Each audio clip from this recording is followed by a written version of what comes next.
প্রথম সিনেমা দিয়ে দেশে বিদেশে প্রশংসা কুড়িয়েছেন অভিনেত্রী মন্দিরা চক্রবর্তী। গিয়াসউদ্দিন সেলিম পরিচালিত কাজল রেখা তার অভিনীত প্রথম সিনেমা। আসন্ন কোরবানির ঈদে আসছে তার দ্বিতীয় সিনেমা নীলচক্র।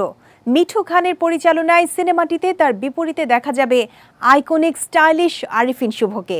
নতুন এই সিনেমা বিষয়ে মন্দিরা দেশের একটি গণমাধ্যমকে বলেন, আশা করছি সামনের ঈদে সিনেমাটি মুক্তি পাবে, সেভাবেই প্রস্তুতি চলছে। নীলচক্র নিয়ে বেশ আশাবাদী মন্দিরা। এ প্রসঙ্গে তিনি বলেন, নীলচক্র এই সময়ের গল্প, এই জেনারেশনের গল্প। নতুন জেনারেশন গল্পটা পছন্দ করবে, গল্পটাও শক্তিশালী, এজন্যই অনেক বেশি প্রত্যাশা সিনেমাটি নিয়ে।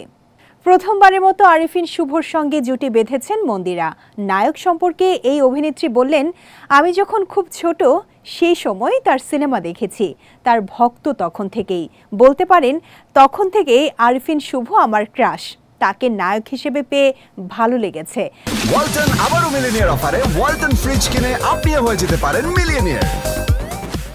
মায়ের আগ্রহে শোবিজে মন্দিরার পথ চলা শুরু। তার ভাষায়, আমার মা নৃত্যশিল্পী ছিলেন, মায়ের হাত ধরে নাচ করতে আসি, মায়ের ইচ্ছাতেই নায়িকা হয়েছি, মা খুব করে চাইতেন, উৎসাহ দিতেন।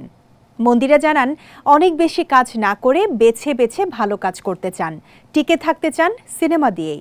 নতুন আর কোনো সিনেমার খবর দেবেন কিনা জানতে চাইলে তিনি বলেন, কথা চলছে, আশা করছি সামনে সুখবর দিতে পারবো।